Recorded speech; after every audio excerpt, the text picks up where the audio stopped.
Hey, I'm Steve from Within the Ruins, and this is Brutal Planet.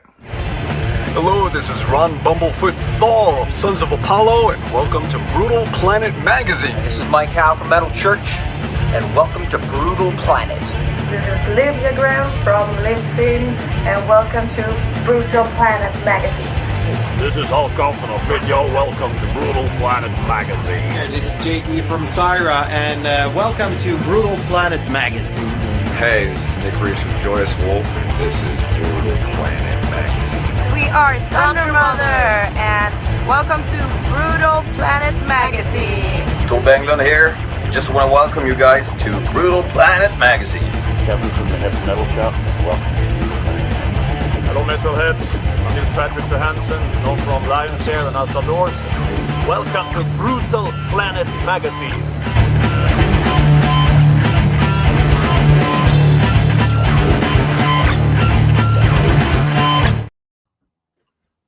Greetings and salutations, Brutal Planet. We are here, Joey and I are here for the year-end top 10 metal album countdown. So fasten your seatbelts.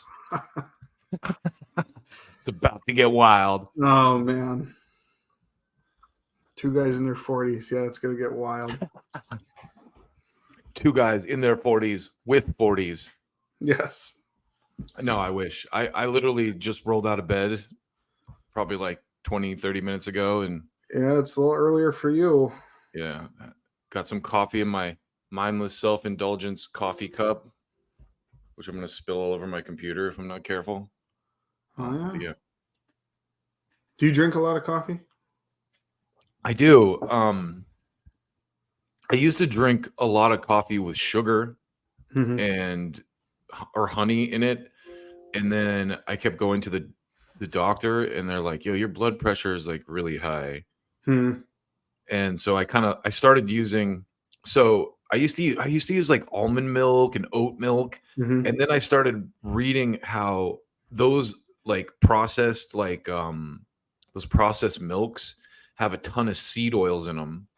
And seed oils have hexate, traces of hexate, which is cancerous. And like, it's like not as good for you as just real cream. So now I use organic cream and monk fruit sweetener instead of sugar. And I make a mean cup of coffee. I used to drink probably 2 pots a day, just sipping, and now I've limited myself to 1 cup typically. See, because I'm just sipping coffee all day, I'm not drinking any water, Yeah. I was in the same boat too. And I drink it black a lot of times too. I'm like, I go buy like the full bean coffee, and I have a grinder. So I grind the beans and everything.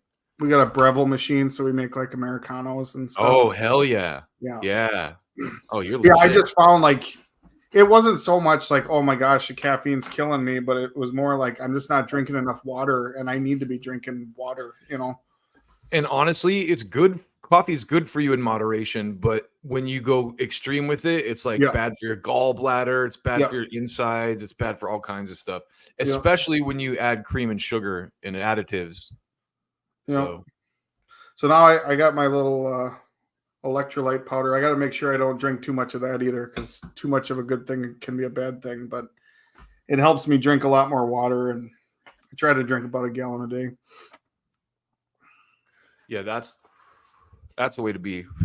From keep you safe from kidney stones and all that kind of stuff. Yep.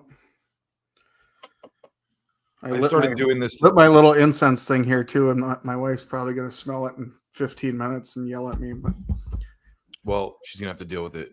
I know. We're doing top 10 today. I need to get in the mood, the vibe. Yeah, I got I put together a graphic. Nice. So for yours, just so you know how we'll do this, I have a placeholder that I can throw the image into. Yeah. And actually, I'm gonna have to re-upload that if I do that. Well, I wanted to give a little preface here too, because this is the first time we've done this, and I don't know if you've ever looked at my top 10 lists that we used to post in the past or anything, but I Like we didn't set any ground rules per se before we did this. I typically don't include EPs in my albums, but sometimes, usually every year, there's a couple EPs that I would say if this was a full length album, it would make the list. Okay. So I have 2 EPs to share here before we get started. Okay. The first one is, shoot, what did I do with my list? The first one is Spirit Box, The Fear of Fear. That would have been on my list. They are so good. What's the EP called? The Fear of Fear. And it's a little bit different than some of their other stuff, but it's still Spirit Box and it's amazing. So I just wanted to share that. I think it was 6 songs. Yeah, it's funny. As we were doing this the other day, I was thinking, I was like, we should do a whole separate thing for top 10 EPs. Oh, I don't know if I could do 10 EPs, but I have. Or top 5, whatever. Yeah. Top EPs, top, best EPs. Yeah, this would be it. Even if you just listen to the first song, Cellar Door, just crank it. Spirit Box needs to be cranked. But this is such a good EP. I thoroughly enjoyed that stuff too. And in fact, as I was looking at releases last night, going back over the year, I was like, man, like I said, we should do maybe like a top EPs or like best EPs. Like instead of doing top 10, because that's the other thing. I know I texted you last night. Like we can just do best of the year. Yeah. Because sometimes there are like 12 great albums, and then sometimes there's like 7. Right. Well, I'm doing top 10 this year because Me too. I've been wrestling with it for weeks, so you got to just let me do my 10. Oh, of course. No, that was the criteria. I did 10. Yeah. Next year we'll do the best of. The other have EP, a lot of honorable mentions. The other EP I have is Mood Ring. Okay. The EP is called Your Light Fades Away.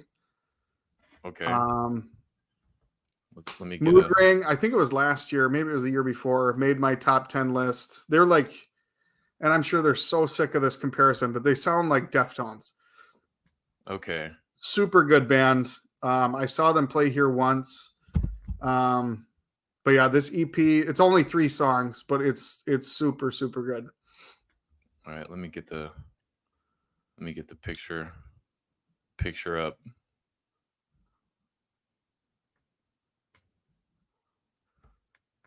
Of the Mood Ring cover. Here it is. Like, it's a cool cover, actually. It is. Yeah. Wait, that was the wrong. Well, you're on the right. You're on the right path there. Yeah, I was on the right path, but the wrong tab. Dustin, if you don't know this band, like you would really dig these guys. I guarantee. Yeah, I've never listened. I've heard the name, but I've never listened to them. Yeah, I really think you'd like these guys a lot. Here we go. Yep, that's it. So only 3 songs, but phenomenal EP. Highly recommend. Okay. Do you have a favorite track on there? Not particularly, no. I mean, they're all good. 3 songs, you can't go wrong. I surprised myself with this with my top 10 list. There's a pretty wide array of stuff, and after doing some additional listening last night, I came down on my number 1, and I was even shocked with it. Really? I was pretty shocked with my list as well. I typically in the past have leaned towards the heavier side of things. This year was the complete opposite. And yeah, I'll have some surprises. But when it was getting down to it, I'm like, I just got to be honest. Like, which records have I been spinning the most this year? And this is what it's going to be. So that's great. Yeah, for me too. It was a combination of that and a combination of like, which of this music really grabbed me? Like, what did I go, wow, that's so interesting. Like, I want to listen to that again. Like, it's like I remember it. Yep. And I'm thinking about it. Yep. And I like just doing this year with you, I don't know. We're interviewing. I'm not just picking and choosing which bands I want to interview anymore. We're just kind of throwing it out there and interviewing whoever's available, and it's actually kind of fun. And I feel like it's been broadening my musical taste a little bit more. Awesome. Which I like. Yeah, I was thinking the other day too. Last night I was like, it would be great to get Eric in on this. I'm sure he's busy right now, but the thing I think is cool about our team is we all have kind of different tastes. Yeah, but it's in metal. Like you lean more towards kind of like the new metal era because that's your era. Right. I'm definitely more into like the Mr. Bungle, like crazy type shit. Right. And Eric's more like traditional metal. Right. Like Judas Priest and like power metal type stuff. So I think Eric would bring a bunch of records to the table that we wouldn't even think about. Oh, absolutely. Yeah. So, well, and there's like 5 years in between you and Eric, and then you and me, and it makes sense. It's kind of like what you grew up with or whatever. So yeah. Your tastes are tempered by your youth. Yeah, and I don't listen to like a lot of European power metal, but Eric's got me into some bands, and it's like I'm grateful. Me too. Like, there's some great European metal bands. Me too. All right, should we dive into this? Yeah, do you want me to go first? Or you want to go first? I got you first. I'm letting you go first. So, and we're just gonna go back and forth, right? I don't want to get I'll pull up the image as we go for yours. All right, let's see here. I gotta get my notes. So let me add this to the stage. And by the way, if any of these bands are listening, it's really hard to rank any of these. I just did my best based on what's been played the most and all that. Yeah, I think most bands will just be happy to be included. So many albums come out every year. Oh this is honestly one of the hardest things I do all year. Yeah. All right, number 10. Drum roll. I should get a drum roll sample. Yeah. Orbit Culture is the band. Okay. And the album is Descent. Descent. Yes, this is like a Swedish. I'm not good with. We always got some internet people out there that are good at labeling what genre this is. It's kind of more of a black metalcore. I don't know what you'd label it, but in that realm, pretty heavy stuff. This one was tough because, like, as a whole, I would say the album doesn't have a whole lot of diversity. It's, at least for me, it's a solid. Every track is solid, but as a whole, it's just hard to listen to the whole thing all at the same time. But this had to make my top 10 because this band is just like, I still think they're going to blow up way bigger than what they already have. Orbit Culture. Wow, I've never even heard of this band. Well, this is going to have that sound like we were talking about the other day. It's very produced or whatever, but I mean, if you want to headbang, this is. You just played. Let's see, what's the name of that? Black Mountain. It's track number 2. So like the first track is like some intro track, and then it goes into the first, main song, and the bass drum kicks. It's got like little triplets in there in the song. It's amazing. It'll blow you away. Okay. Well, Orbit Culture, Descent. Yep, they're from Sweden. Of course. Yes. 75% of that country is in a band. Yep. But their artwork too. I mean, this one is probably not as good. They got some really cool artwork on some of their other albums. Okay. Yep. Orbit Culture, Descent, Joey's number 10. Yep. All right. Here we go. Here's mine. My number 10 is Cryptopsy as Gomorrah Burns. I have a lot of brutal albums on this one. I feel like for me, sometimes I'm trying to like be on brand. Yeah. I'm like, well, we got to be more brutal. We need more brutal music in the mix here. Like, I just shared my brutal one. So this band is a like extreme metal stalwart. Like I saw them open for Candiria years ago, like probably 20 years ago at this point. And they like their peak. They have their big album came out in the 90s. Like they've just been around for a long time, and they're still like the riffs on this are insane. Like some of the riffs and the drumming, and it's just like nonstop. But there's no ballads. There's no like techno interludes. It's just like kick your ass, like drums, bass, and guitar, and brutal screaming. And the lyrics are great too. There's as one last note on this, there's one song, like, a good death metal band when at one point the vocalist goes out of like necessity, probably. Yeah, at one point in the song he's just like all right, I'm in. So well, it's gnarly artwork here. Yeah. And any band that you can barely read their name on the cover, it's going to be brutal. They have the logo. They have the proper font for brutal metal. So when did this band come out? Okay, so their big album, I've because it's weird, like when we talk about like, a band being older.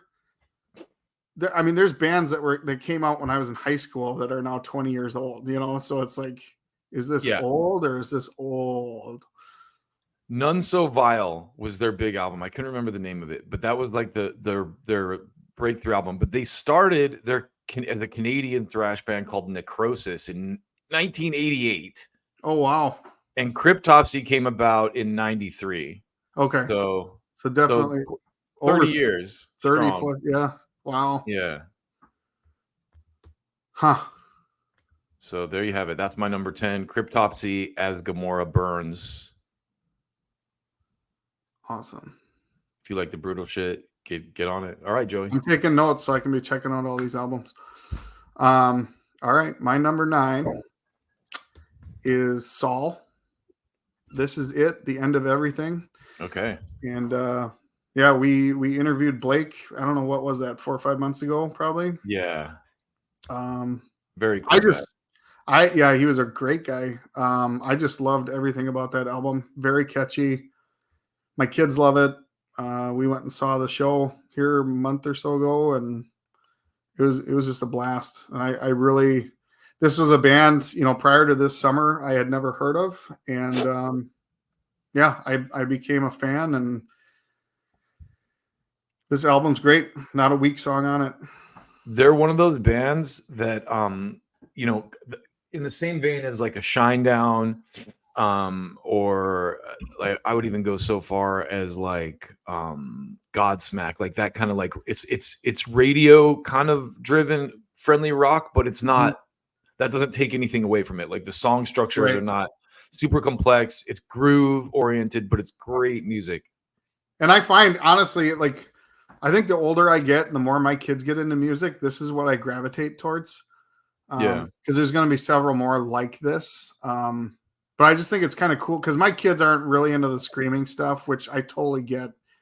I grew up in a different era, but just being able to jam music with your kids that they kind of connect to, like this was one of those albums where, my kids will request this in the car or something, and it's really fun. That's awesome. Yep. Yeah, great band. Great guys. Saul, number 9. This Is It, The End of Everything. That's Joey's number 9. That's number 9. So my number 9 is another brutal one, and I got to see these guys live. I haven't seen these. You talked about these, but I haven't seen the album covers. That's kind of cool artwork. It's so death metal. This reminds me a lot of H.R. Geiger, who did like the Alien and Predator stuff. And I actually have an H.R. Geiger print on my wall here, which I won't turn to show you right now. But Geiger was famous for what they called biomechanics, which is like this fusion of like human and cyborg, like computerized, like circuitry, basically like human body with circuitry. Okay.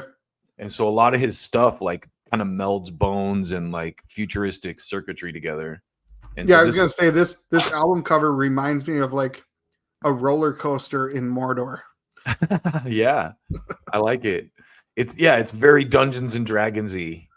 I would say very dark though. But the thing I love about this album is it made me like bust out the dictionary, because the song, the album is called Hymns from the Apocrypha, and actually Nikki Stringfield, her album was called Apocrypha. Okay.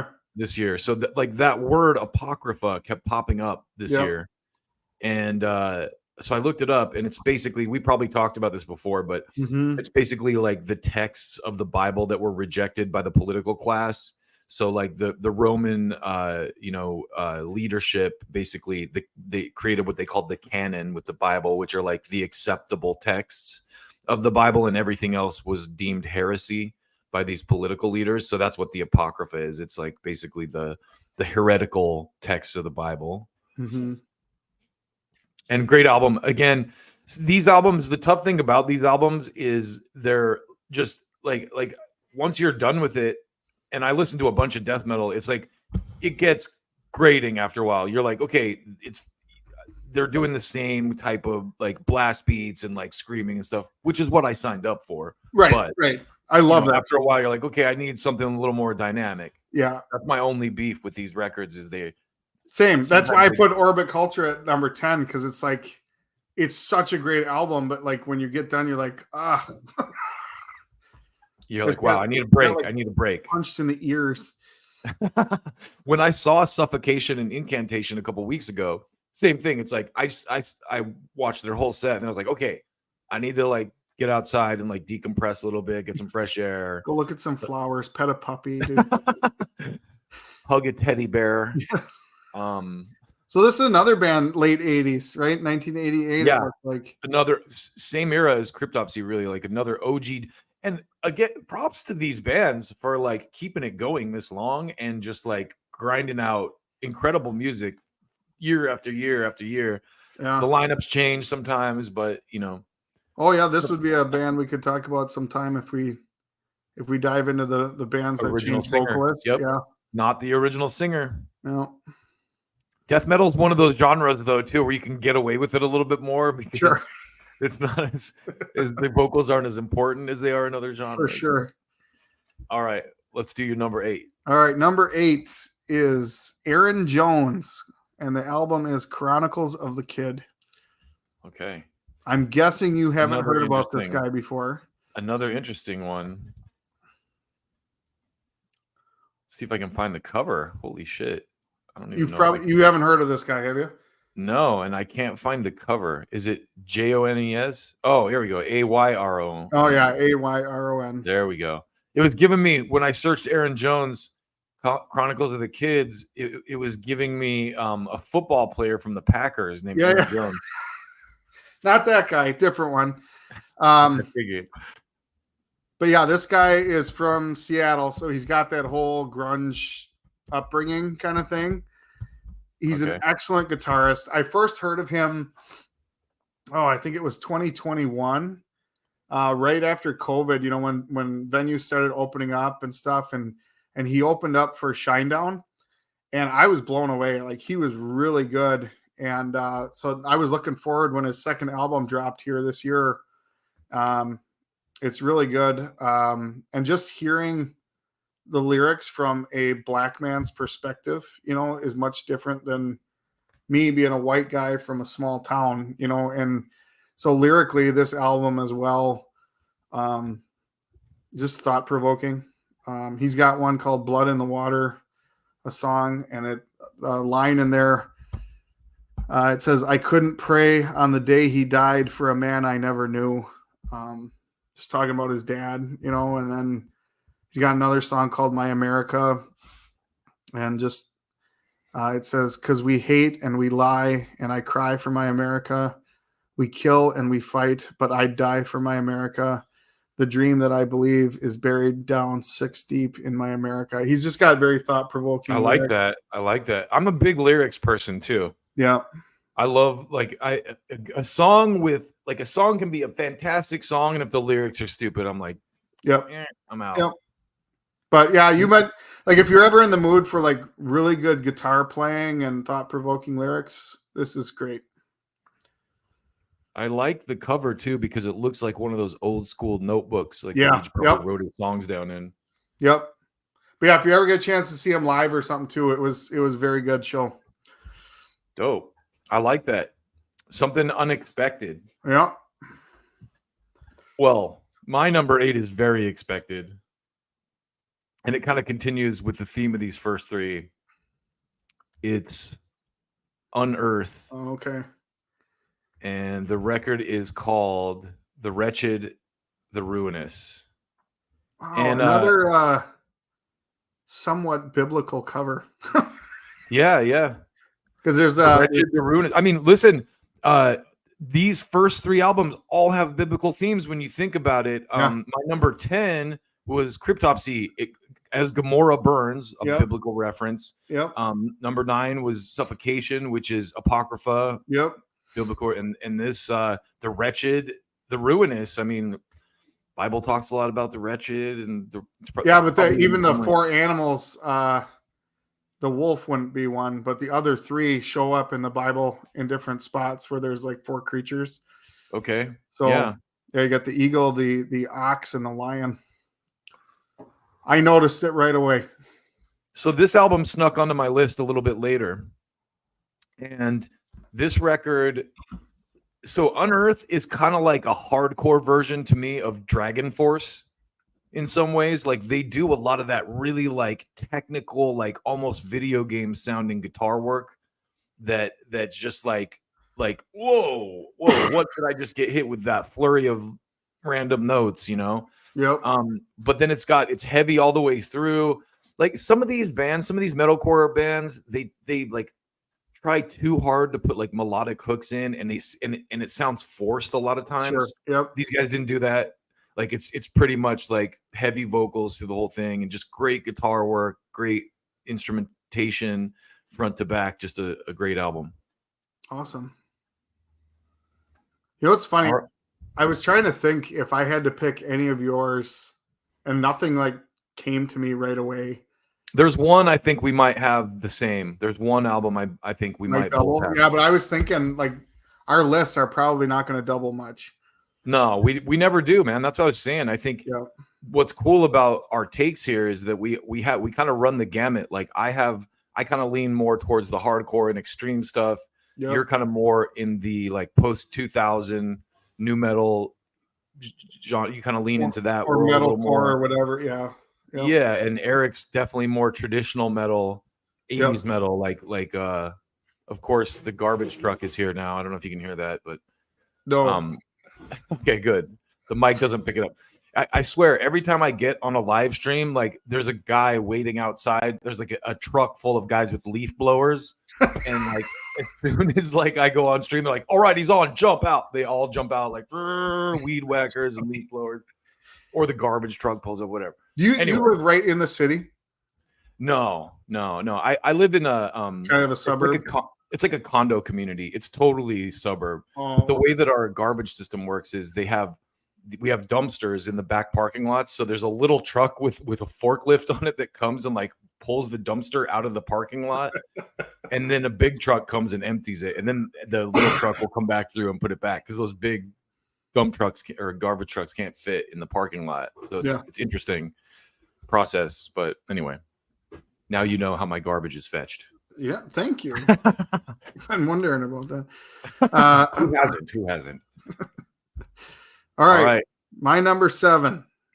Now this one even surprised me, but I couldn't lie. Like I'm digging this album. This is Saliva, Revelation. Okay. You know, I will say this. First of all, the cover of this record is freaking cool. I'm gonna pull it up here in just a second. Yeah. But I've been playing that song "Come Back Stronger" on our Brutal Planet playlist, and I actually really dig that song. I'm not gonna lie. Yeah, and that's not even my favorite one. I haven't even listened to the full record, so so I'm just gonna be honest. This band kind of came out right when I was graduating high school. I never got into them a whole lot. They had some good tracks, you know, but I never followed them past their second album. Okay. And then I don't know how many albums they've put out now. I never even looked it up. They've got a lot. They're one of those hustler bands like Buck Cherry that's been like, since they broke, has been putting out an album every couple of years. Yeah, but if you're not following them, you don't realize how many albums they put out, you know. And until we interviewed Bobby earlier this year, I had no idea that the band was even going, you know. Because Wayne died earlier this year, they have no original members anymore. So I kind of took this album. I went and saw them, shot the show and things like that. And I bought the album there, and I've been digging it. And part of the reason is I don't look at this as the same band anymore. Yeah. When I kind of just took this album as like, oh, this is a new to me band, I appreciated it so much more because I wasn't expecting old Saliva, and this whole album is great. It really is. Old Saliva. That sounds great. Yeah. And, when I saw these guys, I saw I think it's a bassist now. He was the original bassist for Shinedown. Okay. He's playing with these guys. They got a girl drummer now, which I always love to see. I always love to see girl drummers. And their single "High on Me" is probably my favorite song. And I think we asked Bobby about that when we interviewed him. So that's right. You talked about the video, didn't you? Yeah. So if any listeners want to go back and listen to the interview, go hear what Bobby said about that. But yeah, it's a great album. Awesome. Yeah, I'm gonna have to listen to the whole thing now. I really dig that song "Come Back Stronger."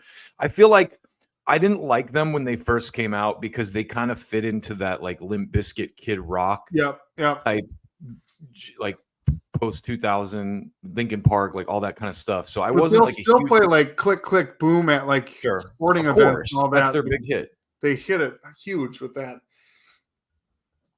But yeah, I was never a huge fan either. But like, this is definitely my favorite album of the ones I know. Okay. Yep. Saliva Revelation. I love the cover too. It's just such a cool cover. Like the way, the lighting, and the I don't know if it's it looks like a painting, so, but very cool cover.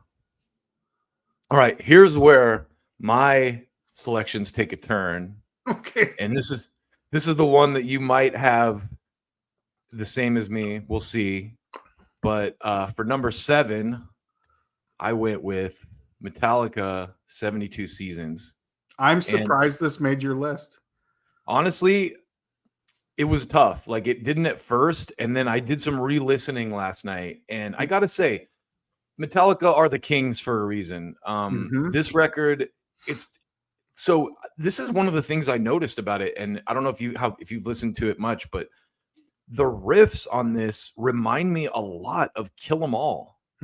Like they went back to their roots in a lot of ways on this, and they're like, Lux Eterna sounds almost like a Motorhead track. The beat and the groove in it, and there's just a lot of good material on this, and they kind of went back to their roots with like the OG thrash, but it has like a classic feel too because they're older, so it's like the record front to back sounds like classic thrash. Totally. And Hetfield does some shit vocally that he's never done before. Like there's also some new flavors in the mix that Metallica's never brought to the table before. Yep. On this record, and I thought it impressed me for a bunch of old guys. I went away. I was trying to hype this. Remember when we interviewed Scott about Metallica and stuff, and you guys, like, as we got into the newer albums, especially, you guys were like, I haven't even really listened to it. I'm like, you guys got to listen to this new one. It's pretty good. It's great. It's great. And props to Metallica for just being the kings of, really the reigning kings of metal for the last 20 years. I mean, what else can you say? They're one of 40 Trujillo. Years. Yeah. Trujillo just like cements this album too, like his bass playing, because he's an OG thrash bass player. He played with Suicidal, from day one, so he's been in the genre himself, and it's just like the perfect kind of coming together of those elements. And do you like that bass intro and Sleepwalk My Life Away? Yeah, I love that. Like they gave him the reins a little bit. It sounds like I'm sure he was part of the writing process this time. And it just shows like that they're gelling as a band. Lars's drumming is great on this one. People will be like, oh, it's all computers or whatever. No, it's not. Maybe he took some lessons. Okay. Yeah, maybe Dave Lombardo inspired him. No, this whole album, it's great. Great choice. Yeah, that's where my list starts to take a turn, because the first 3 are pretty like brutally heavy records. And I think this one's a little more mainstream accessible, but also it's like such a testament to how far metal has come. Like this is a mainstream metal record, and it's like OG thrash. And you know, honestly, I mean, the cover's kind of cool, but I even just love the fact, like, no one does yellow, and Metallica did yellow, and they did a bunch of merch in yellow, and it was just kind of different and cool. I like the black and yellow. Yeah. Okay, I'm gonna do something terrible for a second and run and grab another cup of coffee. I'll do it. Hold it down for 1 second. I will try to talk. If anyone's listening, which I doubt that they are. I don't see anyone in the chat. I don't get to see as much as Dustin does, though. But if anyone is listening and you'd like to comment on anything we're talking about, please chat. It'd be fun to get some interaction with listeners. We had a couple viewers. We got a couple people viewing on YouTube, a couple people on Facebook. So, well, yeah, I'd love it. I'd love to hear people's comments as we're chatting. Yeah, tell us if our opinions suck or if we miss something. Also, I never get to see what's on Rumble. We're starting to get a decent subscriber base on Rumble too, but StreamYard doesn't sync their chat with it yet. So I have to jump over to Rumble and look, which I'm not doing right now. So as we get bigger, we'll start being better about that. But anyway, let's move on to your number 7, sir. My number 7. Or your number 6. Sorry. Yes, number 6. Another one kind of in the same vein as the last several. This would be Mammoth, Wolfie Van Halen. And the album is 2, Roman numerals. All right. Have you listened to much Mammoth, Dustin? I have not. I got to be honest. I really haven't. Okay. Typically, this is not my style of music, even. He's a little bit more just kind of rock and roll than what I typically like, the hard rock / metal kind of stuff. But he is doing something that is completely different than his dad. You know, he's not trying to be his dad. And I just love that. And he is insanely talented, just like his dad, but he's doing it in his own way. His first album and this one, he played every single instrument on it. So if that tells you something, and yeah, I mean, it's a great album. I don't know what to say about it, but it's my number 6. So this is another one that my son Oscar really likes to listen to with me. I think it inspires him just knowing that Wolfie played every instrument. So my son, even here at home, he'll play piano, and then he'll jump to guitar, and then he'll go to drums and stuff like that. And it's just kind of cool. It's like maybe he's got the same type of path as Wolfie, but it's crazy. There's a lot of that now, just because of the way that technology has enabled it for people. But I was going through the 2023 releases, and have you ever heard of the band Panopticon? No. So it's like a black metal project, and I didn't realize this till I was doing some research. But it's one guy, and that's really common in the black metal world, to do like these one person projects. Yeah. Emperor, for example, is a one guy band, and the girl from Svalbard, Serena Cherry, she had a black metal solo project that did all herself under a different name and stuff. So it's actually more common, I think, now than it's ever been. Sure. For people to do this, like, it's all me, every instrument type thing. Yeah, but this is insane talent. So, and I'm not trying to rip on the black metal stuff, but no, Wolfie's got something that most musicians don't. I mean, he better, right? He's Eddie Van Halen's kid, right? Yeah, but even some of his solos and stuff in a couple of these songs, it's just it'll blow you away. He's really good. That's one that I have absolutely not even. I don't think I've even heard the single, so I definitely have to dive into that. Yeah. All right. My number 6 is pretty expected record. It's Periphery 5, Dient is not a genre. And this album,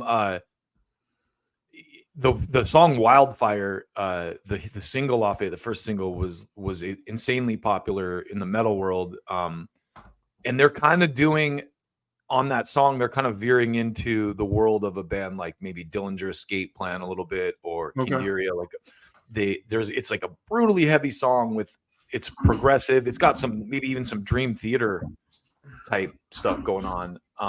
But then it dives into like a jazz break. Oh, really? And yeah, have you heard that song? No. So this is one of the more extreme bands on my list. I think you would probably be into. And it's one of those things where a lot of these metalcore bands, I don't love their clean vocals, if I'm being honest.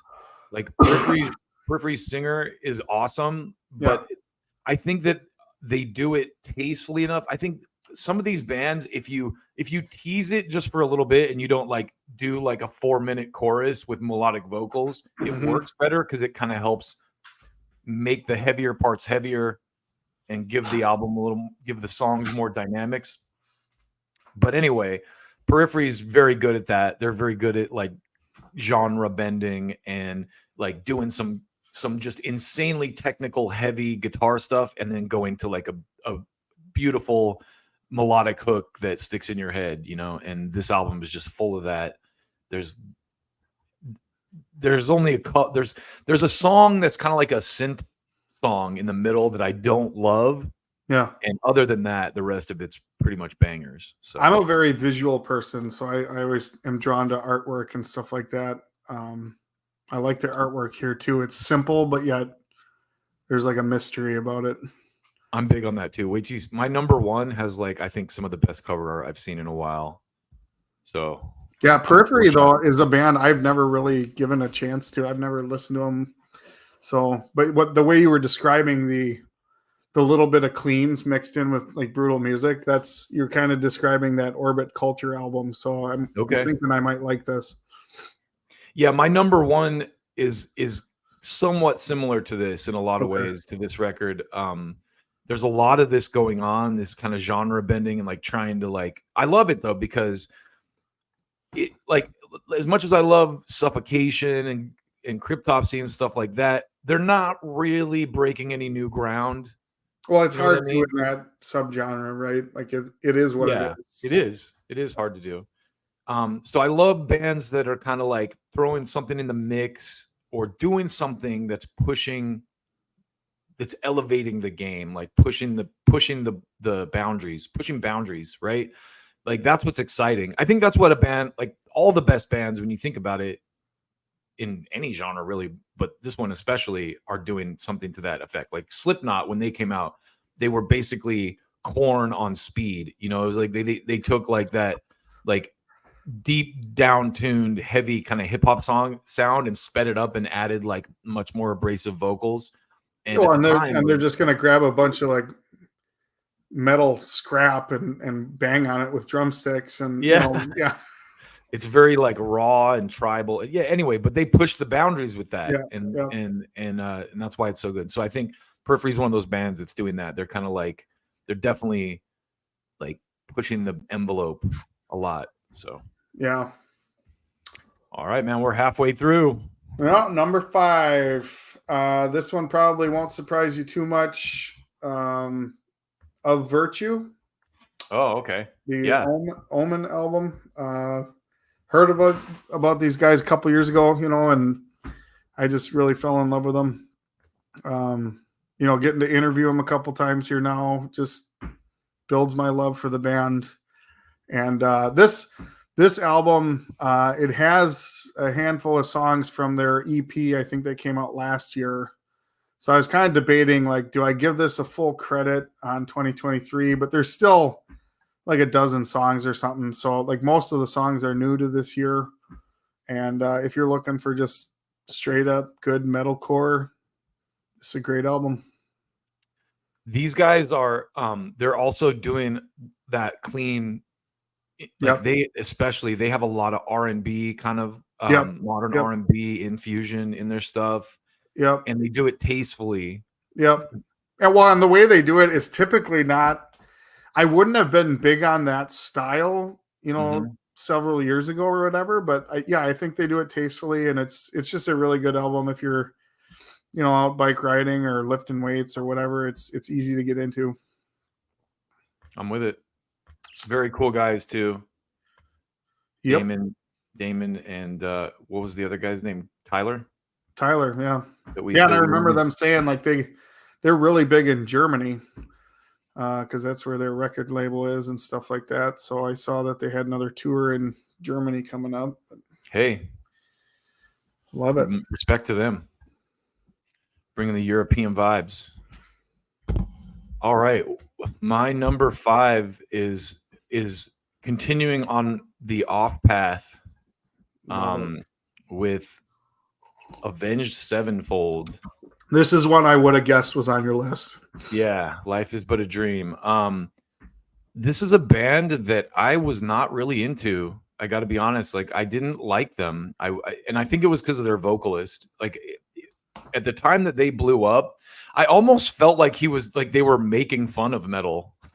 Like when I first heard them, I was like, are these guys like make it like, I didn't get it. But now when I go back and I listen to their older stuff, like this album really opened them up to me because they even said this is like kind of Mr. Bungle influenced. Like they went off in different directions. And again, sticking with that theme of pushing boundaries and pushing the envelope, like they're doing a bunch of stuff on this album that's really unique. Like the main single has this like kind of like almost sounds like a siren like sample. It's like very electronica. Which one are you talking about? Nobody? What's it called? Nobody. Yeah. Yeah. It's almost industrial. I like that song a lot. When I first heard that, I thought, I'm looking forward to this album. But like, I've listened to this thing like 3 times straight through, and I just can't do it.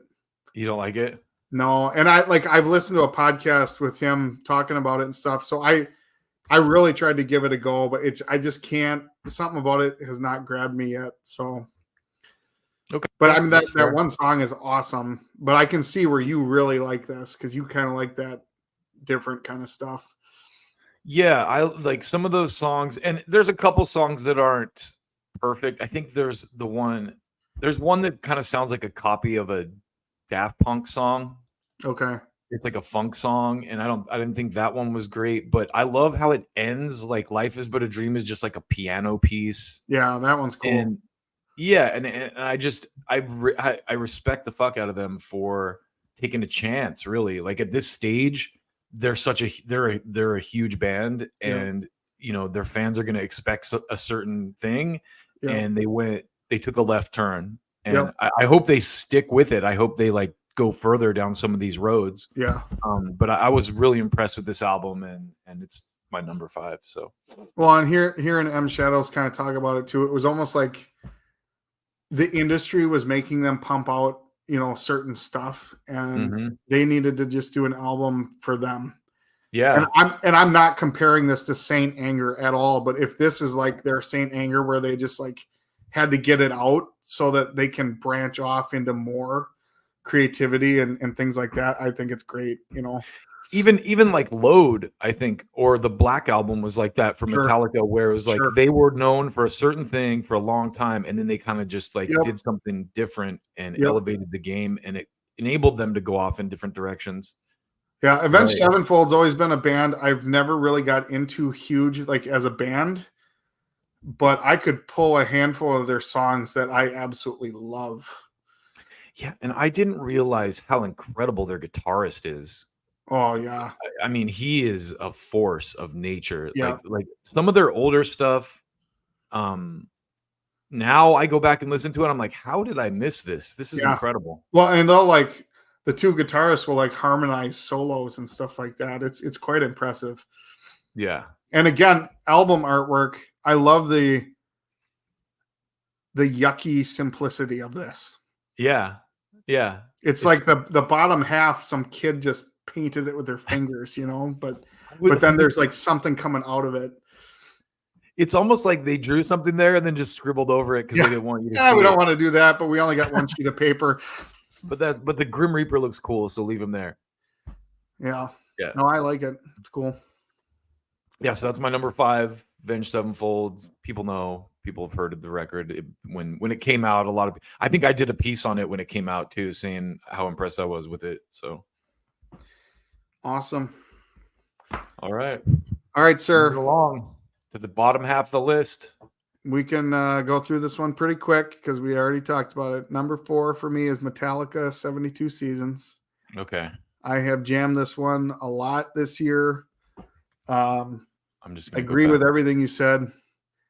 Lux Eterna, even though it was like, I don't know if it was the first single or one of the first, but that's a banger, man. I love that song.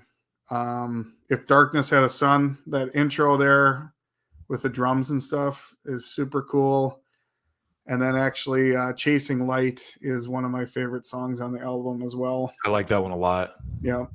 So, and I just felt like Metallica's been my favorite band for a long, long time. So they had to make the list. And I think I still prefer Death Magnetic over this one.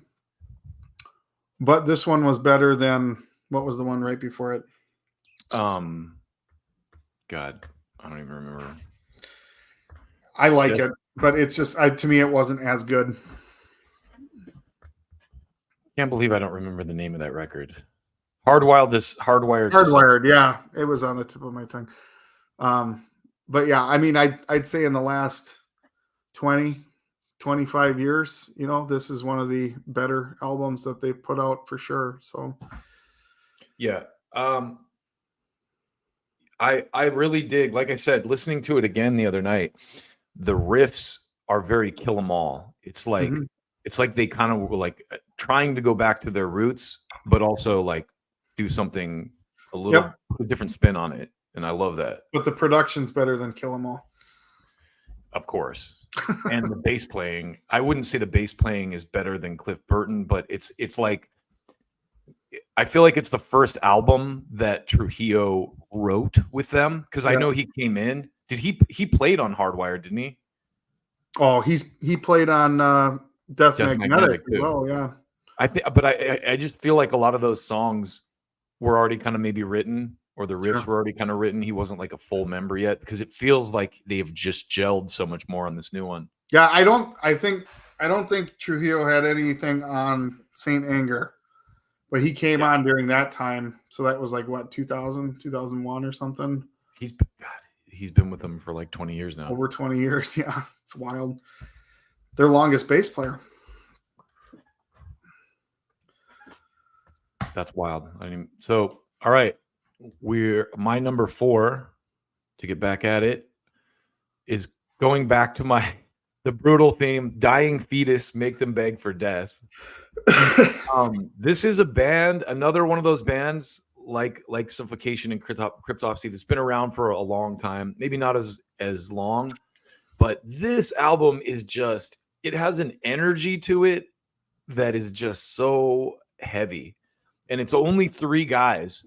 And if I can give them any negative criticism, it's like, I don't like, sometimes they do that, like the pig voice, like the really like the oink voice almost. I think it's the bass player that does it, but they have both the guitar player and the bass player sing, so they combine together. Like when they both scream, it's like so heavy, and the drummer's insane. Every track on this is just like has a vibe that's like tear your face off. And, I saw these guys once. Did you? Yeah, they opened up for Hatebreed once. I mean, it's not really my thing, but I was impressed when it was only 3 guys making that sound. The production is so good too.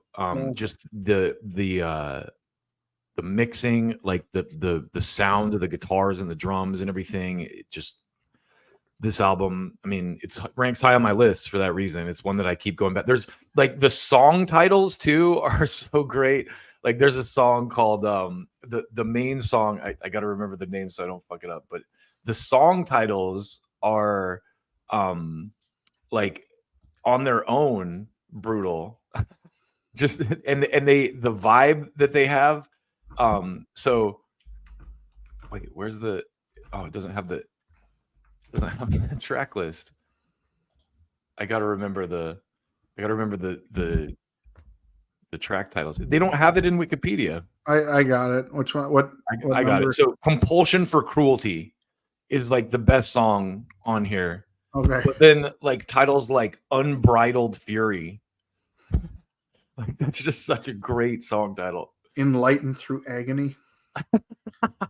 Throw them in the van. What the heck? That's great. I love Raised in Victory, Raised in Defeat, and it's two different versions of Raised, like R-A-Z-E-D. Raised is like when you completely destroy something. So just in addition to the music being badass, the song titles are also badass. Dying Fetus, number 4. Don't miss this record if you like the brutal stuff. This isn't my style, but I'll listen to the song and check it out. Compulsion for Cruelty. As soon as I heard that song, I was like, yeah, this is heavy. All right, we're in top 3 territory, Joey. All right. And mine's going to take a really wild turn right now, and I'm almost embarrassed to share. I think I know what it is. I don't think you do. Maybe not.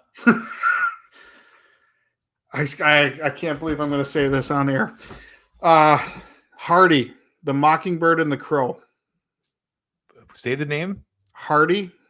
Party? How do you spell it? Hardy, Hardy. Okay. No, I guess I was wrong. Okay, so here's the thing. This guy is like bro country meets hard rock. Okay. And this is just again where I just had to be honest with myself and be like, I have been rocking this album for most of the year, on and off. Love it. You know, I am not at all into bro country, but sounds like you are. I know it's like my number 3. No, there's something about this. So it's the whole album concept. Like the first part is the Mockingbird. So it's pretty long album, kind of cut in 2 halves. And the Mockingbird is more of that bro country style that he's obviously saying like, I'm a mockingbird, you know, I'm just doing the same thing that everyone else is doing kind of thing.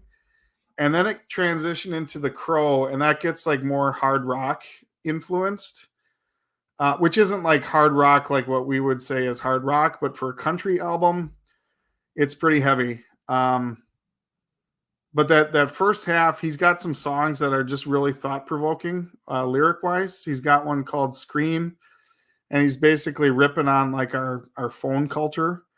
Mm-hmm. He's got one called Wait in the Truck, which it was a huge hit.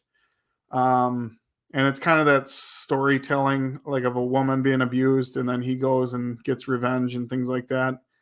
Then in the heavier half of the album, he touches on like alcoholism. He's got a song called Jack, you know, referring to Jack Daniels. He's got one about hunting, like pro hunting, which I thought nowadays is kind of controversial. So it's a good album. Yeah, it depends where you're at, but maybe not in Texas so much. New York, probably. Yeah. But anyways, yeah, I just like even the country half of this album, he at least acknowledges I'm kind of just spitting out what the industry wants me to do, but then I'm going to do my own thing. And even though it's got that bro country style to it, it's still there's something about the attitude behind it that reminds me of the old Merle Haggard, Waylon Jennings kind of middle finger to the industry kind of thing. So love it. And he's got oh shoot, what's his name? Jeremy McKinnon from I can't think of the band name now. Guest vocals on one of the songs. I mean, there's some screaming on this, so if you're in a weird mood and you want to throw on some country, do it. Day to Remember is the Day to Remember. That's what it is. I never got into them really, but I had to Google that myself. So yeah. But anyways, yeah, I thought I'd just be honest, take a left turn here, and I've been rocking this one quite a bit. I love it, man. It's confession time. Yep. No, that's cool. We're doing the biblical thing here today, so I'm confessing. You know what it reminds me a little bit of is, have you ever heard the band Alexis on Fire? Yes. They have an album called Old Crows, Young Cardinals. Okay. And the first half is called Old Crows, and it's dedicated to like old heads, and then the second half is Young Cardinals, and for the youngins. So it's kind of like similar, like split similar thing, theme, but not, obviously not the same. But yep, very cool, man. Yeah, if I would at least recommend checking out that Wait in the Truck, because even though it's country, you might like the lyrics. It's pretty good. I will check it out. I like some country. I mean, I have Casey Musgraves in my playlist. Have you ever heard of Tyler Childers? Tyler Childers? Oh yeah, Tyler Childers. Yeah. Yeah, Tyler Childers. I like his stuff. I mean, there's some great artists. I love Aaron Lewis's country stuff because it's anyone that plays a guitar and sings, I'm on board with. it almost feels heretical, like doing being in the metal world and saying, "Hey, I like some country." I don't think so. I think in today's world, everybody listens to everything because of the nature of music, right? Like the iPod and the streaming services. Like, you can listen to everything. So last year, I think it was last year, Brantley Gilbert, which I haven't really gotten into his stuff. He's a country guy, but he opened up for Five Finger. Yeah. He was phenomenal live. Like, he was rocking the arena. That's awesome. Yeah, I mean, I was talking to someone the other day about this, and I think you'll relate to this, but like when we were kids, if you wanted to listen to a band's album, you had to go buy it or like tape it off a friend or whatever. Yep. Now, if you want to listen to a band's album, you just pull up your phone and listen to it. So it's a lot. This generation just has access to more music. Yeah, you don't have to drop $20 on an album you don't know if you're going to like. And we can debate whether that's good or not, because it's probably not. There's pros and cons. Yeah, for some musicians, but it is what it is. So, all right. My number 3 probably won't surprise you. Okay. It's going to be Steel Panther. Nope. On the Prowl. This album I think this band just gets better and better. Like this album, like they're so good at they're like the South Park of metal bands. Like they're so good at just like distilling some modern problem or some like dating thing into a funny song that like, have you seen the video for the song on your Instagram? Yeah, you sent it to me. So it starts out with these guys and it's just making fun of phone culture. And the dudes are like together and he's like, take a selfie with me. He's like, dude, why aren't you at my location? And it's like, you're right here. They have this whole thing. And, it's just, it's a brilliant album. There's so many great songs on it. It's funny. It's well played. Like the songs are well written. The hooks are great. Well, they're a parody band, but yet they do it serious enough that they're actually making good music. Yeah, their original stuff. Like they started out as a cover band, a complete cover band, and they played the strip for years as a cover band. And now they're writing original stuff. And I would argue it's better. Their originals are better than when they were a cover band. Like I love their original songs. They're hilarious. They have so many songs that are just great, like pieces of social commentary / like sarcastic humor / like taking the piss out of hair metal, but also like it's this weird high wire act they're doing where it's like they're making fun of 80s bands, but also like paying insane homage to them. Well, and they're finding their success through it. Totally. Yeah. And they're funny guys. Like their live show is like a comedy / rock show. It's one of the best live shows I've ever seen. And so props to Steel Panther. I think this record is just, like I said, they keep getting better. So awesome. That's my number 3.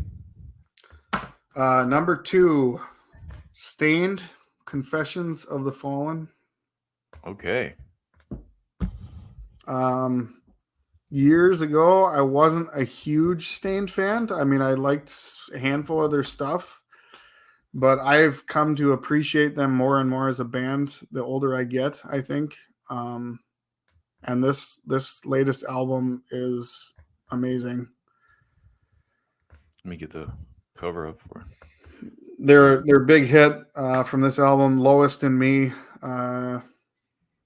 It's a ripper.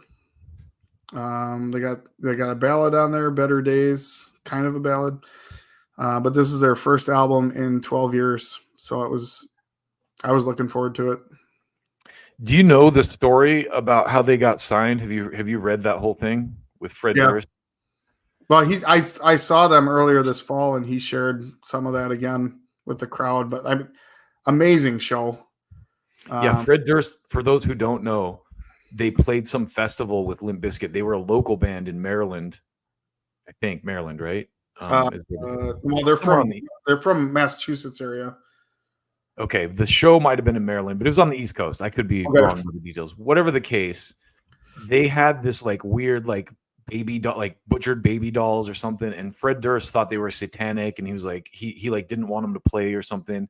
I think it was their album cover for their like demo or their first album. Yeah. But he tried to get them canceled or something, and then they played, and he loved their music so much he signed them to his imprint label and basically made them famous. Did you ever hear the story about how Outside came to be, that song?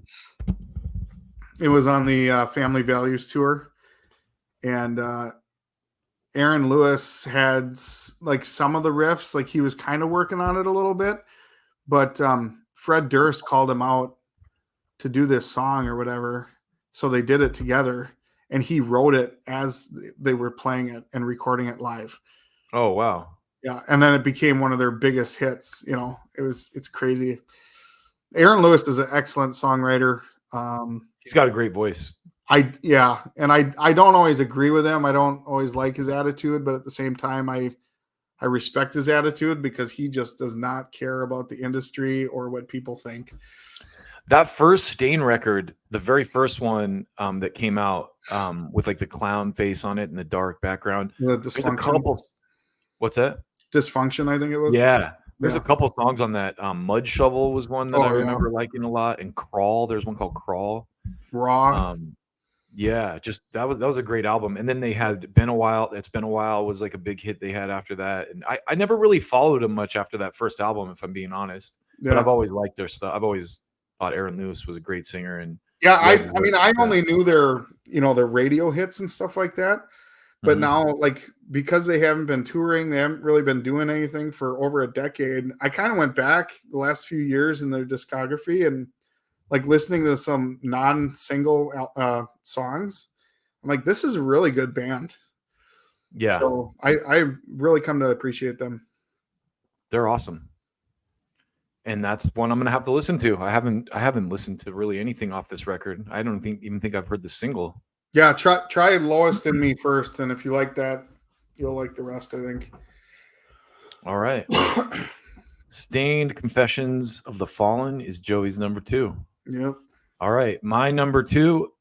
We're almost to the end here. It's 11:11 in Baroness Stone, and this is probably the least like heavy album on my list. These guys are another band I think that has just progressively gotten better and better, and they've been kind of big on the underground for a long time. They got accolades a few years ago from bands like Metallica and some of the bigger names in music, and it's well deserved. I saw them live a couple months ago, and they were awesome.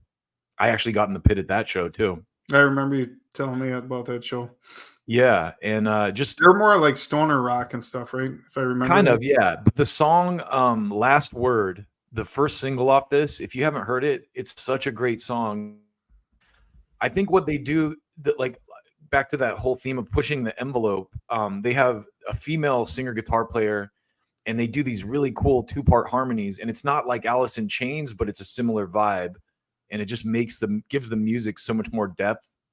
And so it's almost like two singer-songwriters playing and singing together, which I think is a cool. And they're two great guitar players. They do they have like some acoustic stuff that's a little more, down tempo and harmonious, and then just some great, like there's another song on this record called Anodyne that the riff is just so great on, like the guitar and vocals, and another one of these bands too that is not on the grid, so to speak. Like it's not overproduced. It's very raw, like in the room type production and stuff, which I also dig. They don't play this much on the radio, do they? Say again? This isn't really a radio band at all, is it? No, I don't think so. I mean, they don't. Last Word might be on the radio. I haven't listened to the radio recently enough to say. I'm sure that they're on XM and stuff and Sirius. Yeah. But well, yeah, they're kind of curious because they seem like a somewhat popular band, but they're not in that tier of like the radio kind of thing. Yeah, it's interesting. Even the venue they played was, I think, maybe 300 people max capacity, 300 to 500. Okay. Yeah, but they have a big indie following, They didn't headline here. I can't remember who they opened up for, but they were playing a pretty big venue here in Minneapolis. Yeah, I would say right now they're like in the place where maybe like a band like Clutch was in the 90s. Like Clutch was one of those bands that just opened for everyone and just they're still kicking it and they still put out great stuff. But yeah, I don't want to compare them too much to Clutch because I think their music has a little more depth maybe than Clutch does. But as far as like their position in the industry, sure, I think they're just like a workhorse band that puts out records and tours and another interesting cover. It's got a lot of nature to it, birds and frogs and lobster claws. he draws their covers too. Does he? The guitar player John. I couldn't figure out if that was like octopus tentacles on the bottom or noodles. Yeah. Oh, maybe it's like eels. They're eels. Interesting. Yeah, and one of the things you may or may not know about them is all their albums prior to this were named after colors. That's what I remember you saying that. Yeah. Well, Stone is apparently a color as well. But the cover here has all the colors of their previous albums. I was wondering, is that incorporating all the past albums? Yeah. That's really cool. Gold, red. Well, they put some thought into this. Yeah. So it's very cool cover art too. Wow. And the more I look at it, the more you see stuff. There's mice in there. Yeah. It's really interesting. He's a good artist. All right. Well, we are to the number one territory, Joey. You can guess my number one because I think you were going to guess it for number 3. Was I? Oh, yeah. Yeah. I think I can. But tell me what it is. It is Jelly Roll, Whitsitt Chapel. Okay. Yeah, that was what I was going to guess. It was or was not? It was for your number 3. Yeah. Okay. This is the album I have probably played the most this year. I just find him. I discovered him a few years ago, and I liked him. There was a couple songs I really dug when he started putting out some of this somewhat country rock rap stuff this year. I really dug this album a lot. He's just very authentic and honest. I love that I like what I see of him as a person. Just being real and trying to give back to the community he came from, not taking it for granted, and just kind of, it's almost like he's a modern Johnny Cash where he's like mixing with all sorts of people. But I kid you not, Dustin, his song Save Me on this album, which I think it was on a couple albums previous and he brought it back for this album. But for the first half of the year, I'd say every time I heard that song, I would choke up like crying. Like there's something about the way he sings that is just so real.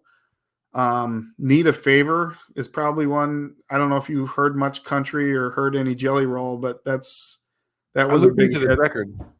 You what? I didn't listen to it a lot, but I listened to it once. Oh, you have? Okay.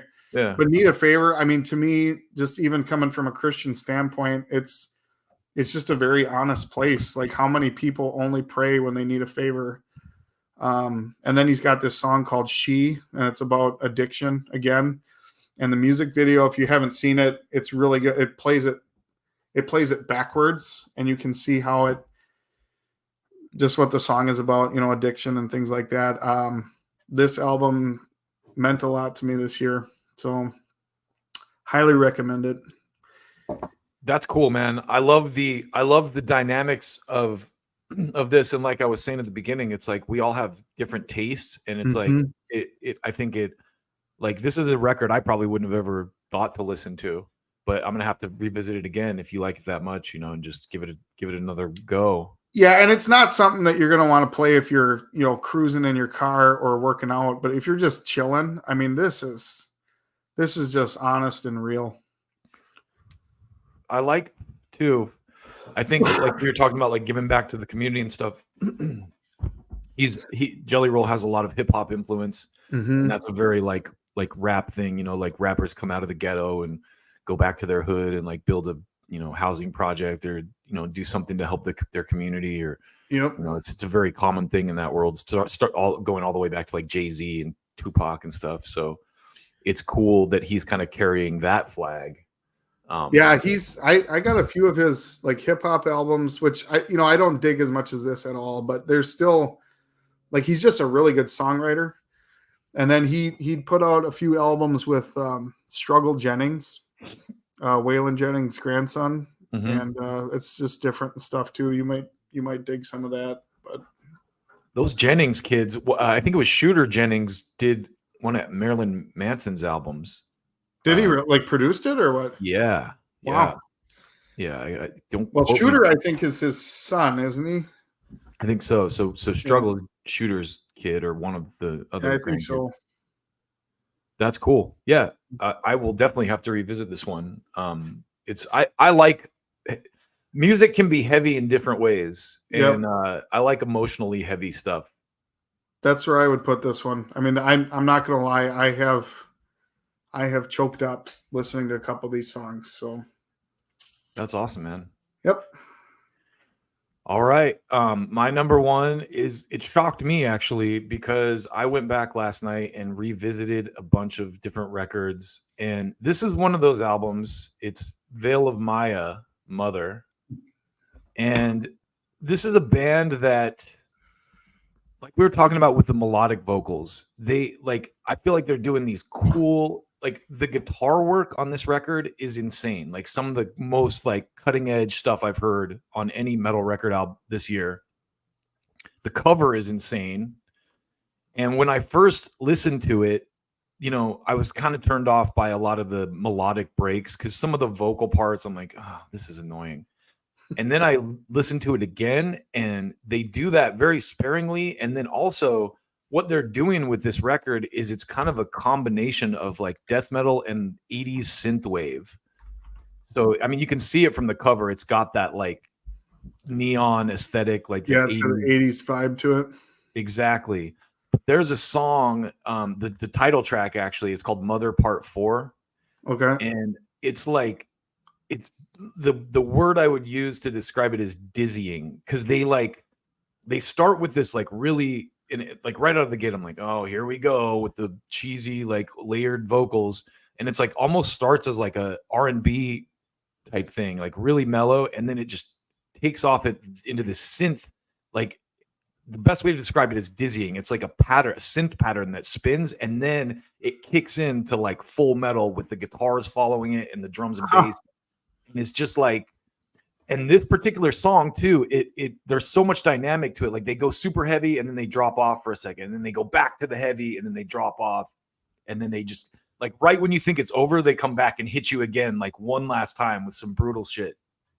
And I'll have to give this band another go, because I've had a few of their albums and I've tried listening, and again, it was one of those things where they got some good songs, but it just never grabbed me. But I'm just looking back on Wikipedia. This looks like the longest in between albums that they've done. It's been 6 years, it looks like. Oh, wow. 5.5, 6 years. So I can imagine that they had some time to work on this one.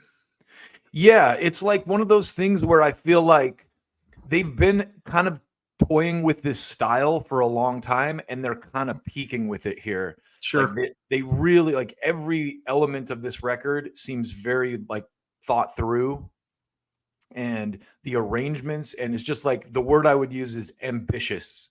And I love that. It's like they're doing stuff that they're not like, there's enough vocal stuff that you could be like, oh, maybe they're trying to get on the radio, but no, it shifts too much for there to be any of these songs to be like a pop track, you know. So it's, you can tell that the melodic elements and the breaks and stuff where they're using like the more pop friendly type stuff is just for the coloration of the rest of the piece. Yeah. You know, and it's I need to listen to it again. It's one of those albums too, like when I was kind of reviewing stuff last night, I listened to it and I was like, wow, this is better than I thought it was. And then I listened, and then I was like, after I went and listened to a couple other records, I was like, I kind of want to listen to that again. And and I think a lot of my favorite records too, the Avenged Sevenfold one is another good example, or Old Mr. Bungle and stuff. Like when I first hear it, I'm like, what's that? I don't know about that. Yeah. And then I listen to it again, I'm like, okay, there's something there. Yeah. And then I listen again and I'm like, wow, that is intense.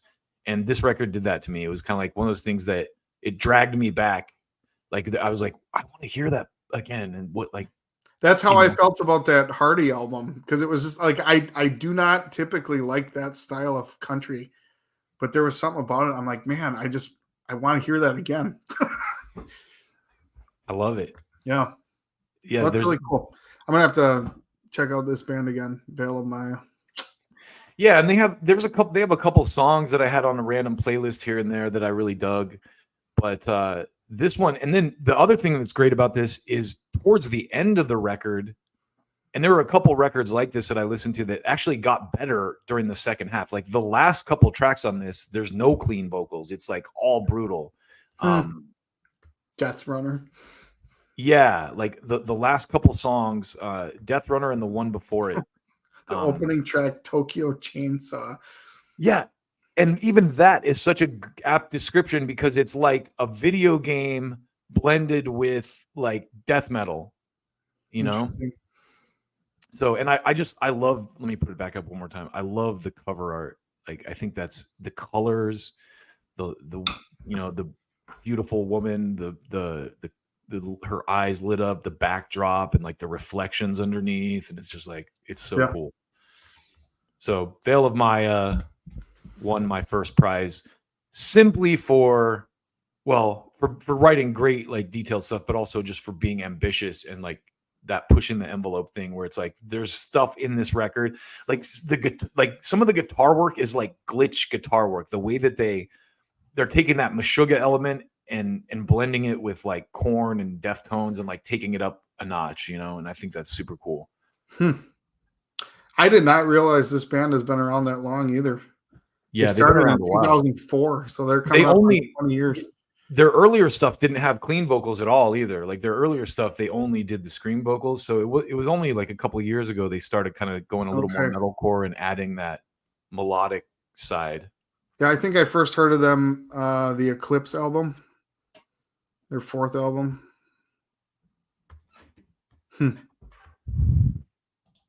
So I just wanted to roll through here.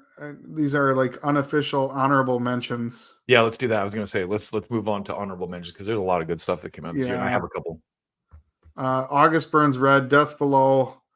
I love that band so much. This album didn't quite grab me like their last couple did. But I've been rocking that one. Beartooth. I'm still trying to figure that album out. I love Beartooth. This one was a little different. And I really love some songs and I'm like, on some other ones, but I think it's going to keep growing on me. The Dirty Honey one was good. That's one that almost made my top 10. Did it? Yeah, but it got, just because, and I think the only reason it didn't is because it's not pushing boundaries at all. It's just good rock record. I think that's what it was for me too. Is like I love the straight up rock and roll, but to me it wasn't grab me kind of, not groundbreaking, right? But it's solid. I'd highly recommend it to anyone. Definitely on. You got any others you want to call out? Yeah, I'm just looking through here. If you like, I'm not a big hip hop or rap guy, but NF, if you've heard of him, I know who he is. His album this year was really good, and my wife and I went and saw him, and it was a great show.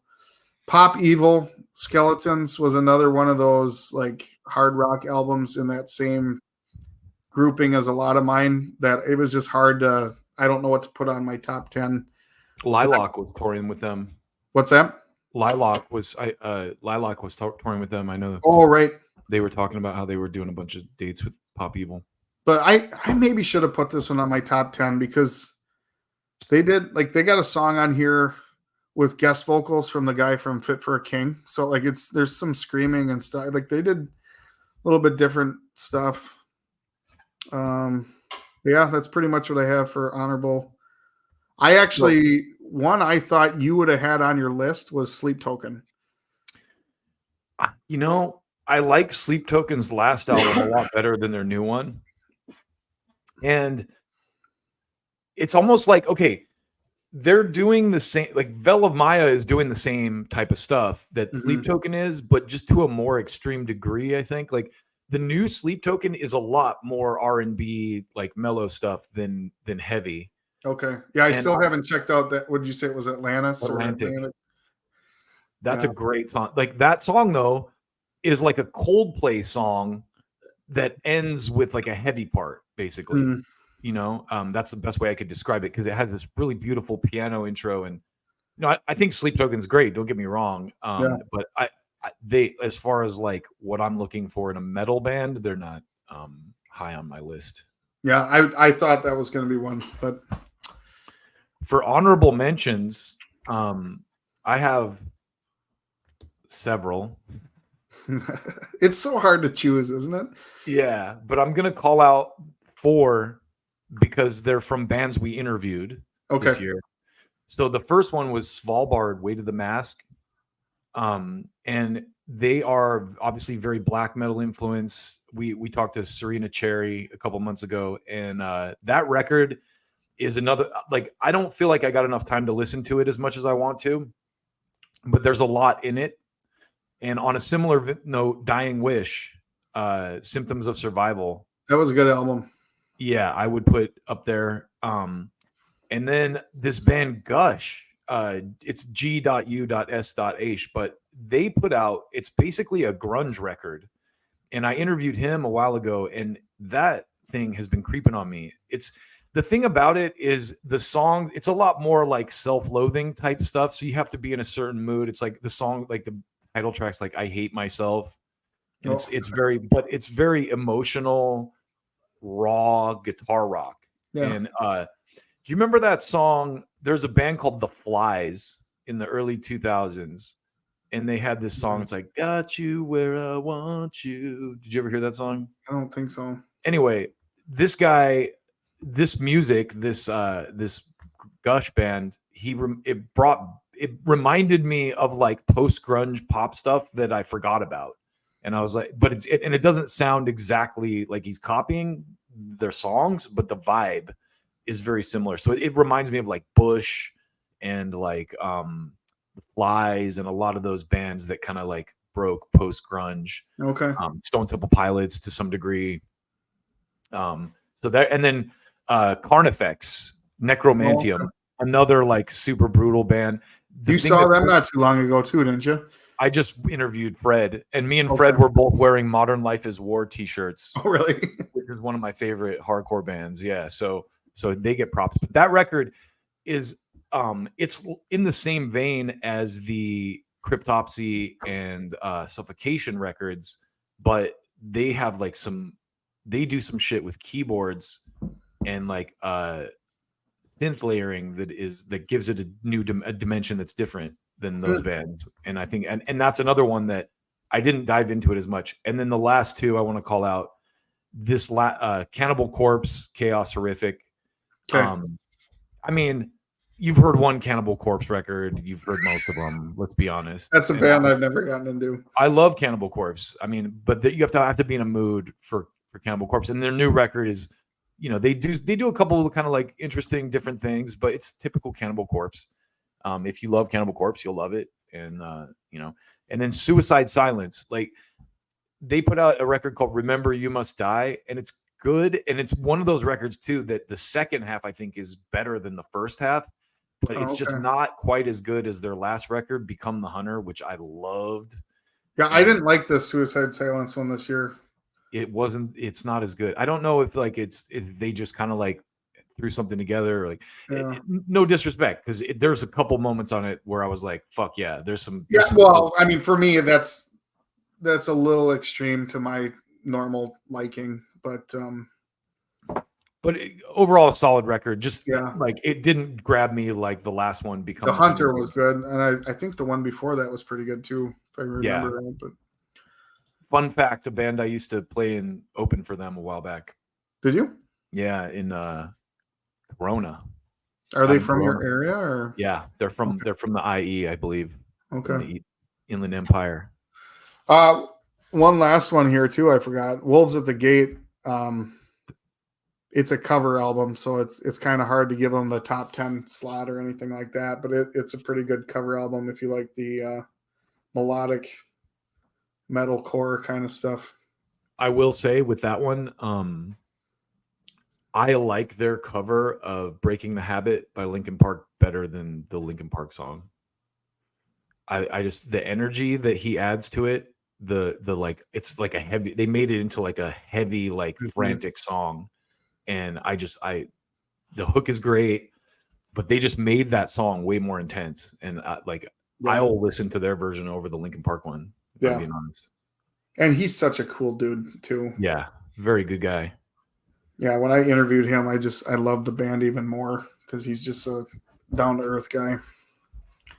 Yeah. So those were all my honorable mentions. I did have I don't want to go through individual tracks, but there's one of my favorite tracks that came out this year is the new song. It's Job for a Cowboy. No. You ever heard them? Yeah. It's pretty extreme again too, isn't it? Yeah. They put out 2 new songs. One was called The Forever Rot and the other is called The Agony Seeping Storm. And that song is might be my metal track of the year. The Agony Seeping Storm. Yeah, it's everything I like about extreme metal, and then there's almost like a funk bass breakdown in it that just works so well. Oh, and I love that band. Oh my god. They have an album called Ruination that there's a song called Regurgitated Disinformation. That's how ahead of the curve they were. Ruination came out in what year did I gotta see. It came out in way before Russian disinformation was a thing. 2009. Wow. Yeah. Prophetic. Yeah. It's kind of like Lamb of God had that song Delusion Pandemic before COVID hit. I was like, God damn it, Lamb of God. Amaranth had a song called Virus that they wrote before the pandemic as well. Bro, the Black Dahlia murder record that came out as the pandemic started was called Verminous. Really? It was all about he's we're like a virus. He had this whole, I was like, whoa. It's still, none of them can match Slayer putting out God Hates Us All on 9/11. Right. But that's a pretty tough bar to get to. Yeah, I think I shared most of my favorite tracks from the albums. Trying to think if there's any other tracks here that I really dug. Oh, Bury Tomorrow. They had a song called Abandon Us that was really good. Bad Wolves had a couple good tracks on that album. What's this? What's it got? Bury Tomorrow? Bury Tomorrow is the band. The album is The Seventh Son, and the song I really like is Abandon Us. Yeah. I realized too, I need to get our playlist updated. I added some tracks the other day But I like in the new year, I think I really want to start talking up our playlist, because for me, even there was a bunch of bands on it, bands that we talked to this year that I would not have listened to otherwise. So Same. I wanted to call out bands to watch based on my interviews this year real quick. And there's only 4 of them. Number 1 is Center Shift, which is the guy from One Side Zero. Okay. And I interviewed him a couple weeks ago, and they have a single out called The Ride.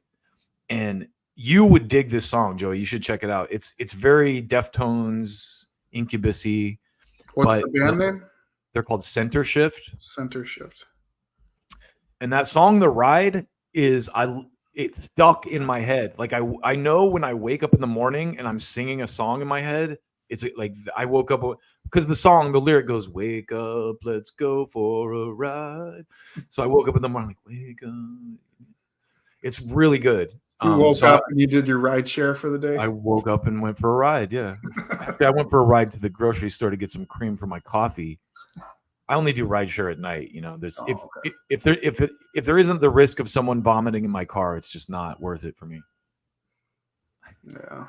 So that was that Center Shift. That track is great. And not brutal metal at all. Very melodic. Okay. But we covered all. Fake Figures is another one. They have a song called Polymer that I absolutely loved from the moment I heard it.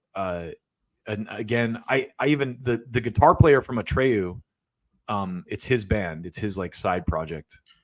Yeah, I wasn't able to make that interview, but when I saw that you were interviewing them, I'm like, oh, cool, because I reviewed an EP of theirs several years ago.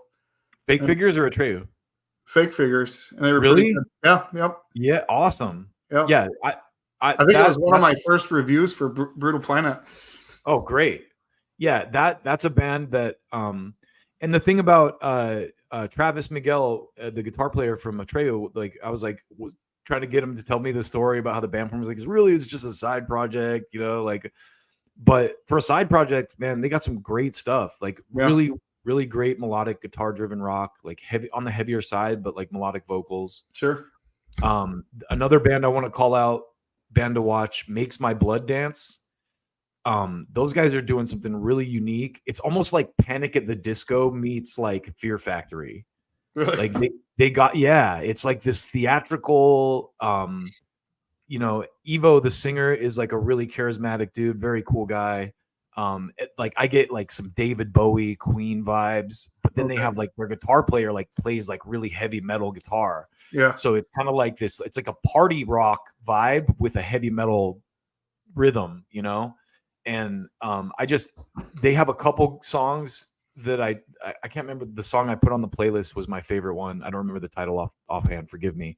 But that's a band I think that like to watch, because I don't think that their best stuff has been released yet. Like they have a really cool, unique thing going on and in metal right now, and no one else is I can think of a couple other bands, that even we've interviewed this year where it's like, you're good, but I think you got better stuff coming out yet. So I'm excited to see where some of these bands go. You're just getting started. And then the last one I want to call it is Apostle, which is an Atlanta hardcore band, 3-piece, and they've only got a few songs out. They have an album, but they have like a few new songs out. I think their full album comes out, or their EP comes out pretty soon. But I talked to Maurice, and so he's from the Atlanta scene, and he was telling me like I was asking him one of his biggest influences is Josh Goggin from Norma Jean. And it's another one of those bands that like they're elevating the game in heavy. 3-piece, there's like Converge, like it's very heavy. The lyrics are brutal, like everything about it's brutal. And that's a band I think I'm going to keep a close eye on too for the next. And those are the 4 I think I wanted to call out. Did you have any albums that you were really looking forward to, and then when they came out, you're like, that was not as good as I expected with it? It's hard to say. Mine was Godsmack. Really? Yeah, I mean, like I think I shared that with you before. Like one of my favorite albums from the '90s, was their debut, and I really have liked that band over the years. And there was a good season there, an album or two where I just didn't really follow them a whole lot, and then kind of got back into them.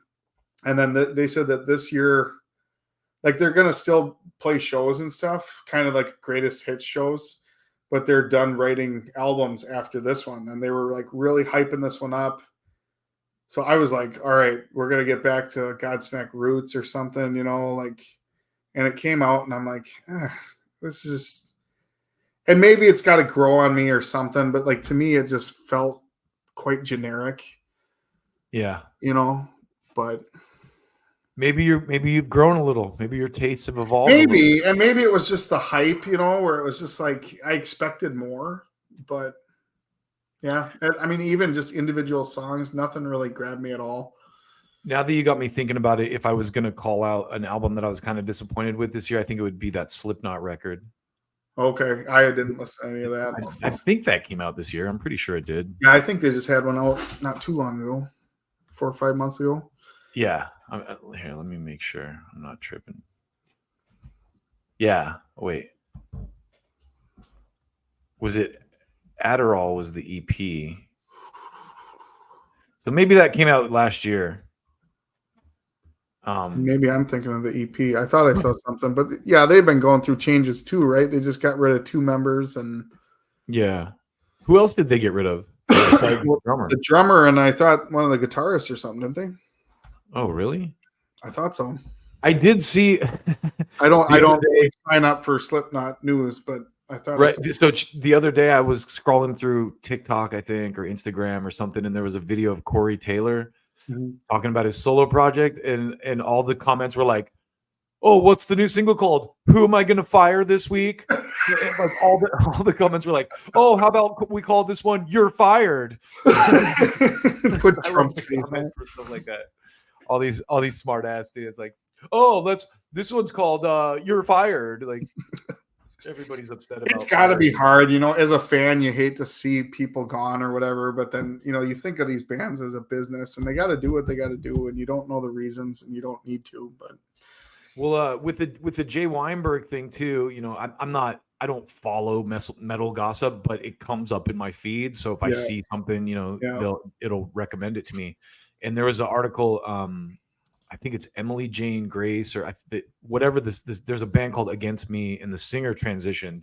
So the singer's trans, and she had some not very kind things to say about Jay Weinberg when Slipknot fired him. She was like, yeah, that guy's she said a bunch of stuff that was like, oh, it sounds like you may have had some experiences with Jay Weinberg that were not good. But everyone could say, we've gone over this before. It's like everybody's got an opinion. It's like, I don't know Jay Weinberg. I don't know what the circumstances were. I don't know. Right. Just got to take it as it is. Right. Anyways, I should get going, but it was fun doing this. Yeah. 2023 comes to an end. 7 or 8 albums. I haven't listened to anything. I got to check out now. So yeah, I'm gonna have to spin that Jelly Roll record again. Yeah, I honestly I hope you check out songs from each of those, and it'd be fun to go back and give some feedback or whatever. But I was even thinking, I don't know how long this is gonna last. Probably as long as we wanted to, but I was like, it'd be cool to go back, and we did like a best of the 90s, best of the 2000s. We could do best of the 2010s. And then like in 5 years, it'll be like, oh, let's go look at our top 10s from the last couple of years and see what albums held up and what ones. That would be, well, I could even go back from 2019 onward. We could go back on some of our old posts or something and do the same thing. So totally. We started this, the official launch of Brutal Planet was late 2018, and we like officially went public 2019, like the beginning of 2019. Okay. Yeah, because I think Eric had me.